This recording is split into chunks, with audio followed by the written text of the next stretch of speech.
السلام علیکم ورحمۃ اللہ وبرکاتہ۔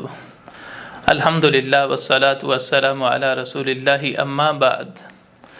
معزز ناظرین اکرام، یقیناً مبارکباد کے مستحق ہیں وہ لوگ جنہوں نے رمضان المبارک کے روزے رکھے، اسی طرح رمضان میں انہوں نے زیادہ سے زیادہ نیک اعمال کیے، قرآن مجید وہ سنتے رہے، سناتے رہے، پڑھتے رہے، اسی طرح انہوں نے اپنے رب سے معافی مانگی، اپنے گناہوں کو معاف کروایا۔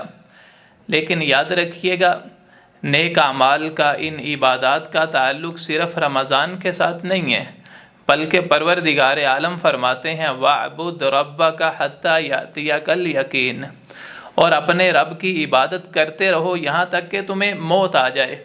یعنی یہ جو عبادت ہے، یہ جو بندگی ہے، نیک اعمال جو ہیں، یہ ساری زندگی کرنے ہیں۔ رسول گرامی صلی اللہ علیہ وسلم کی عبادت کا، آپ کے اعمال کا تذکرہ کرتے ہوئے سیدہ عائشہ رضی اللہ عنہا فرماتی ہیں کہ آپ جو بھی عمل کرتے تھے پھر اس پہ ثابت قدمی اختیار کرتے، اسے ہمیشگی کے ساتھ آپ کرتے تھے۔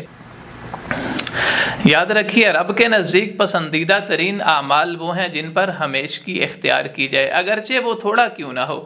نبی علیہ السلام نے فرمایا احب الاعمال الی اللہ ادومها وان قل، اللہ تعالیٰ کے نزدیک پسندیدہ ترین عمل وہ ہے جس پر ہمیشگی اختیار کی جائے، اگرچہ وہ تھوڑا ہی کیوں نہ ہو۔ تو عزیزو، سب سے پہلے نمازوں کی پابندی کریں، فرضی نمازیں جو ہیں ان کو روٹین کے ساتھ ادا کریں، اس کے ساتھ نفل و نوافل تھوڑے پڑھ لیں لیکن روٹین سے۔